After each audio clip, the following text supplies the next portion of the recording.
I wanted a place for people to receive authentic guidance and practical ways to awaken. Thought-provoking, paradigm-shifting, and empowering. This is about expanding our human consciousness to create a wave of new possibilities. I'm Dr. Theresa Bullard, and this is Quantum Minds TV.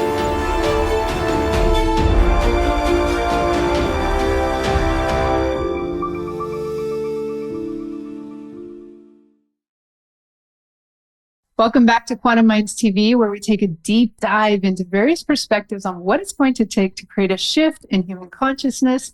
In this episode, we're continuing the conversation with Nassim Haramein, founder of the Resonance Science Foundation and Taurus Tech, among many other notable achievements. Coming back to the randomness, I feel that physicists, again, they see randomness because they're really just looking at the material dimension of things. But again, from the Hermetic perspective, this dimension is, the manifestation, and yet there can be higher planes of causation, higher dimensions, higher frequency levels, if we will, where the actual source and order, forms at higher dimensions. So just because it appears random here doesn't mean it's random. And this goes even to exactly the work of Carl Jung and synchronicities and, what might be coincidence, random, whatever. Here, it's no, at a higher level, archetypal, spiritual, whichever you would like. Or even David Bohm. Yeah, David Bohm, exactly. The implicate order. Yeah. And I love Bohm's work and how he folded in this more holistic view of the explicate, what you see on the surface, and then the implicate, what's going on at a much deeper level. And when we come again back to this idea that the quantum vacuum is what connects us all, that we are all ultimately entangled, that the quantum field is highly entangled, highly connected, and we're all one there, that we are that ultimate, essence, spiritual essence. And then that would mean that as we shift, it creates those ripples through that cosmic web, and the universe shifts as well. And as we expand our consciousness, the universe is expanding its consciousness. And I love... check this out. Yeah. Check this out. Okay. There's a cool calculation I like to tell you about. If you take all the Planck, each spherical Planck unit on the surface of the proton is a bit of information, right? Yep. Of the screening, right? Okay. And so if you take all the Planck on the surface of all protons in the universe, right? You calculate that from these equations, you end up with the exact same amount of Planck you have on the surface of our universe. Meaning each bit of information on the surface of a Planck has an entangled pair on the surface of our universe. Wow. So the whole thing is one thing. Is remarkable. That's the holographic principle again, right there in action. Right. An entanglement, it's all one. Exactly. And about the randomness, it's the problem of the carpet. If you have a beautiful Persian carpet and you got your nose in it, you're gonna think it's completely random. You're gonna see all kinds of you're gonna see all kinds of ticks moving around. You're gonna see if you're looking really close, you'll see the ticks, but you'll see different colors of brands of colors, and it seems completely random, right? You're this with that thing, right? But then when you pull back, wow, it's beautiful, and it's highly organized, and it's a gorgeous scene of a river and trees and all this stuff. You had no idea was there, right? Because you're like this, right? Shifting to that higher dimensional perspective, right? And this is what we mean, really, in a way, is when we expand consciousness, it's like rising up to being able to perceive the totality from a higher dimensional perspective, from that higher view, versus being the ant crawling on the carpet that only sees a forest of randomness. You can see the whole image, the whole pattern, the whole picture. And this expansion, I call that going Yeah, I call that going vertical. Going vertical, yeah. And as we expand our consciousness and we can perceive more of the totality, we see the connectivity. It completely shifts your paradigm of what is important, because people in their lives, they get so myopic, they get so focused on the dramas and the minutia and the politics and the, this and that. And it's just like, that's like being the ant crawling through the carpet and, finding this random forest and feeling really, caught up in just the immediate surrounding of a few little threads that are, coming up around you versus seeing the bigger picture. And you realize like, no, there's so much more going on. It's more complex, but it's also more intricate and beautiful, and there's a higher order structure to everything that is important for us to recognize. And I think that when people are in positions of leadership, they recognize that there is a bigger thing that they have to weigh their choices, because every choice, they know it affects a bigger whole, not just themselves. But when people, are only thinking about themselves and their own personal situation and position, they don't understand the decisions made by people in positions of leadership always, because they're just thinking about it from their, individual perspective and minutia. And so this, again, this shift in consciousness is really needed for us as a human race to really, be able to evolve, to be able to solve the problems of today, to be able to take the technologies that are available to us and really start implementing them to transform our world and create a better world. And Nassim, I really, I love our conversation. I could talk to you forever, and I want to make sure that we get to some of your technologies that you've been bringing in. That come back to the geometric structure of space-time and the 64 tetrahedron grid, because you have created some crystals off of this structure and found a way to get them charged up and connected into that quantum vacuum that then puts out energy. So let's dive into that topic. Right. Well, so you can imagine that like always through these, earlier, research thoughts that I was having and all the, although it was very at the time, and I want to stress that like all the meat and potatoes that people need in terms of the rigorous physics, I started to publish it throughout the years, but it's really gonna all be in this next paper. But I want to say that like at the time I was thinking, okay, well, if I'm correct, then I should be able to get something that's highly coherent, that has the right molecular geometry, with, the right electromagnetics. I should be able to like, kind of like in a place where the vacuum is random, where, like I should be able to like grow the coherence of the field into a larger bubble. Like, take a region of space and make it coherent, right? Like cohere the field in that region. Mm-hmm. And I thought, well,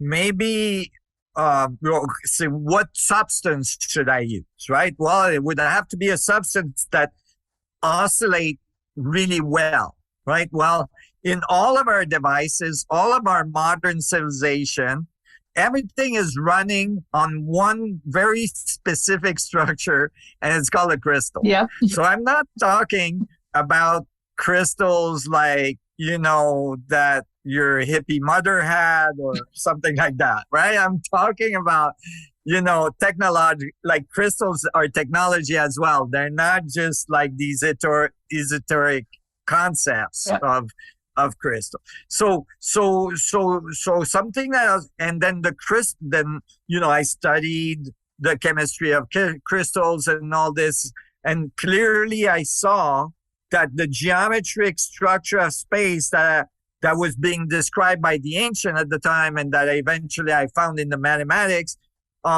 actually is most well represented by the quartz, crystal molecular structure. Mm-hmm. And I think that's why we use it because it's a great oscillator, right? So are you saying that the crystal lattice structure of the quartz actually follows the same tetrahedral type geometry? Exactly. Oh, okay. All right. And it's related to the water structure because don't forget the crystals were birthed in the water molecule, arranging the atoms together. So there's water relation, so both are tetrahedrals, right? Both are hexagonal in nature and so on. And so it was the right geometry. So I thought, okay, now I want the orientation of the outside geometry of what I'm building to match the geometry of the molecular structure of what it's built with. I want to keep the coherency. I want to grow the scale, but not lose the coherency, right? So I realized crystal are bifringent. I realized they have, very specific, piezoelectric relationship, angles, and all this. So the molecule has a very specific relationship that you can find. It's called the optical, axis orientation, and there's a piezoelectric orientation and all this. So I line all those up with the geometry of the thing I was going to cut. And of course, it was a tetrahedron I was going to cut, right? And so I cut the tetrahedron and with very specific ratios. And I thought this should kind of do the job. And then I knew I had to increase, get the rotation going, get the angular momentum going, get the field spinning around that thing, right? And so I came up with a device to do that, to force the electromagnetic field to spin at high velocity in a region of space to get it to do that. And I thought, well, it might, it was a test, right? It was if I remember, I saw a little bit of that device you created. It looks kind of like a Tesla coil almost, that is creating that vortex energy to charge up or restructure the energetics of the crystals. Is that correct? Right. Yeah. And so I correct. And I built this technology, and I made it together, and then I turned it on, and it was just an initial test. It was basically like basket weaving, making the coils, and it was very, very, and the result was kind of remarkable, meaning I could see that it was having effects in the laboratory that I didn't expect. One of them being that all the plants start to grow like crazy. And I was like, why are the plants growing like crazy? And they were growing towards the device. And, it's like, what is going on? This is really wild, esoteric. And I was getting other effects like that were visible in the floor of the lab and all this stuff. And so I could see it was doing the job. And so I started cutting little crystals and putting it in the field of the device, and then removing them and see if I could get the little crystal to do the same thing somewhere else. I quickly realized that it was having an impact on the structure of water and so on. And so I tried different things. And so I saw the effects. I saw they were resilient, meaning I didn't know maybe it would work when the technology was on, but stop working when the technology was off, and so on. And I found that the effect was permanent.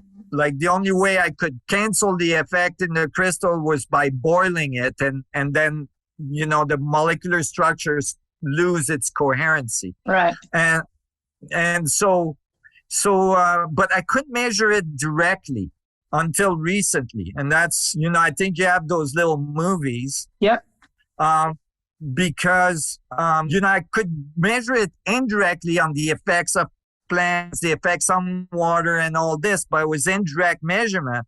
Now we're starting, and what you're going to see now is really rudimentary. It's really a first test.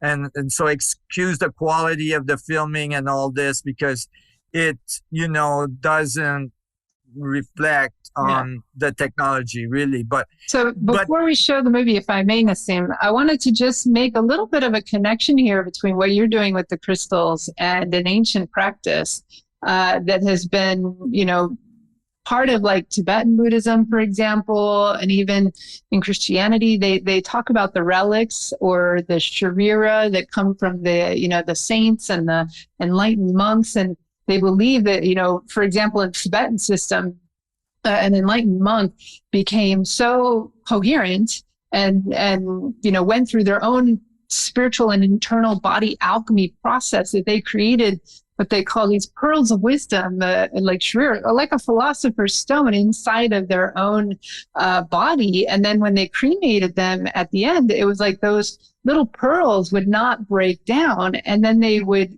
gift these. They're like pearls of wisdom, or part of the enlightenment of that monk. They would then gift to their disciples, or sometimes they take them on tour. And I've seen these. And when you are in the presence of them, it's like you can feel the energetic coherence coming off of them. And Bill Tiller, who was also a PhD physicist, also worked with crystals. He tried, after having an experience with these sharira, to try and duplicate that and come up with some physics theory and so forth about how that would work. And he worked with more of an electrical transistor type of thing that got programmed by meditators and intention, and then that box would create the transmission into the field. But you have created something that can be harnessed in a technological way that, creates that coherent field by extracting the energy from the quantum vacuum. And no wonder the plants grew towards it, because they're emitting this coherent field that people, plants, animals, everything's going to benefit from when they're in that proximity. And I look forward to, so we're gonna see the effect, the energetic current that's coming out of it through your video. But I also look forward to, afterwards, we're going to talk about how we can scale that up and how we can amplify that effect to bigger and bigger applications. So let me take a moment here to put on the video, and then we're going to have you narrate it. Okay, so what you're seeing here is the equipment. And we're putting a charged crystal. If you look at on the right-hand side of the video, you'll see the gauge that is being pinned out by the energy. We're measuring microamps and milliamps, I'm sorry. And you can see that the uncharged crystal is pulling the energy down, actually. It's actually not pulling it down. It's the way we've calibrated the meter. And this one is uncharged. You can see it's going down, and the other one is completely pinning it. Right? Can you replay that just a little bit? Yeah. So again, for people to see, those are milliamps we're measuring on the scalar component of the crystal. So that's charged crystal. You can see it pin out so the calibration is not too good on that one, right? But you can see that the uncharged one actually has a very minimal effect compared to the charged one. And so it's very, very telling, because then we can see the effect. And again, this technology was developed by researchers to be able, in France, very good scientists, to be able to measure a component of the electromagnetic field that's not usually measured. That's why, it was not obvious to just measure the field that the crystal is producing, but it's producing it continuously, constantly, 365 days a year, 24/7, continuously. I've had crystal that I started, that I modified in 1999 that are still producing effects like this. We have a second video. We can go through it quickly if you want. In this case, we've tuned the device. The inventor, the researcher has tuned the device better, and he so that it's calibrated where the needle on. So this is the charged ones. So you can see it's still pinning the gauge on the measuring device, but it's not overwhelming it. So you calibrated it better. And he's going, so we have 10 charged ones and 10 uncharged ones. So we're going through to see basically if we have a consistent result, on those crystals. So we can see it's pretty consistent from one crystal to the other. And that's important for us for production. It took a long time to go to production with those devices because I couldn't find industry that could cut me the crystal with the precision they need to be cut to produce the effect. So you see that the geometry produces an effect itself, but it's much less. So these are the uncharged crystals, is that right? That's correct. Yeah, that's the uncharged crystal. So you can see they're consistently producing about approximately the same amount of energy. Those are milliamps. And it would make sense that just the crystal itself would still produce energy because our watches are powered on quartz crystals, for example. And, and yet you've really had these tied really in alignment with the energies of the crystal axes and so forth, so that they're precise in the geometry. Right. That's the thing is that, in a watch, the crystal is used as an oscillator, and the battery is producing the energy to oscillate it. The difference here is that it's the battery and the crystal all in one. Mm-hmm. It's extracting the energy from the quantum vacuum. That's the battery. And it's oscillating like a good crystal it should be, Excellent. So Nassim, how have you then, so you, of course, I know that you have these crystals, these art crystals for sale, and you've got them in sort of a structure that, has been made as a pendant for people who want to have that coherent energy into their own field and, have it amplify. I'm sure they could arrange some of these in some kind of geometric form around their house as well to kind of create like a crystal grid and amplify the field. But how else are you using these? You told us about plants growing more, but of course we want to ultimately bring this into sort of real world applications beyond just what we've talked about from an experiential level. Right, for sure. And it's really kind of nice to see for me a direct measurement of it in terms of milliamps or energy production, and of course the goal eventually, other than the fact that now, imagine a technology. Well, okay, let me just continue with that thought.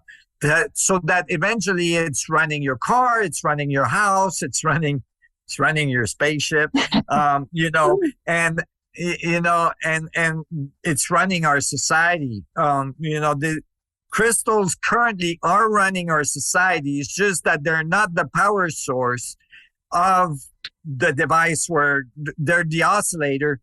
In this case, they'd be the power source and the oscillator. And so basically, all of a sudden, you have a way to, decentralize power. Every device can have its own little power source. You can be anywhere. You don't need to recharge. You don't need to plug your Tesla into something, because that's the thing is people don't realize, like, if everybody buys a Tesla tomorrow and goes and plug it in, our energy grid and network will go down, right? Like already in California, it's becoming a big problem. They're asking Tesla owners to not all plug their cars at the same time, and so on. And so, and the power supplies or nuclear power plant or coal burning plant or and so those are huge issue. The energy issue in the world is one of the most profound issue, and so all of a sudden you have a possibility to run the world directly on the universal energy, the energy that's running your atoms, that's running the sun, that's running the stars, the galaxies, everything.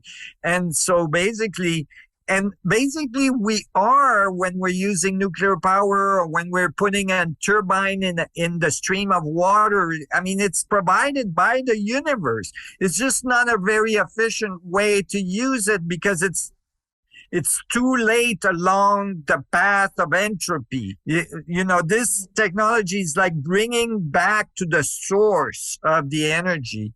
And so basically, it will change everything we do, because with that comes the capacity to modify gravitational fields, because if you have the Rydberg constant and the electromagnetic fields well connected to the gravitational field at the quantum level, all of a sudden you have a direct path to using electromagnetic fields to produce gravitational effects. And now you have the energy, the technology that produced the energy to do it, right? And so all of a sudden you can control gravitational effect, which is the next step for the evolution of our society. We built a whole society because we learned to control electromagnetic fields using crystals. The next step is to, go to the next level. And when I mean crystal, I mean as well, like, for instance, magnets, or basically, crystal atoms that, crystalline structures that we align to make a magnet, right? Silicon chips that power computers are all crystals and so forth. So there's lots of crystals. Exactly. Yeah. And so basically we will transcend this moment in our society where resources are scarce and we're running out of space and we're running out of resources and we're running out, and all this by actually, it's almost like a quantum jump into a new level of awareness, that there is a fundamental field of existence, that we're connected to it, and that it's not just an esoteric thoughts of, some esoteric knowledge or some religious beliefs, but it's actually the way things work, and that you can tie technology to it if you understand how it works, and it will run your world. You'll run your world on the energy of creation. You'll run your world on God. Like it just, and it's possible, and it will transform everything. So join us again as we continue to dive deeper into this fascinating conversation with Nassim Haramein on the next episode of Quantum Minds TV. This conscious conversation was created, produced, and recorded by Dr. Theresa Bullard in collaboration with Nassim Haramein, and edited by Verse Content and HH Films and Photo. The theme music and intro videography were created by Tim Mountain of Even Load Productions. Quantum Minds TV is a product of the Quantum Learning Academy.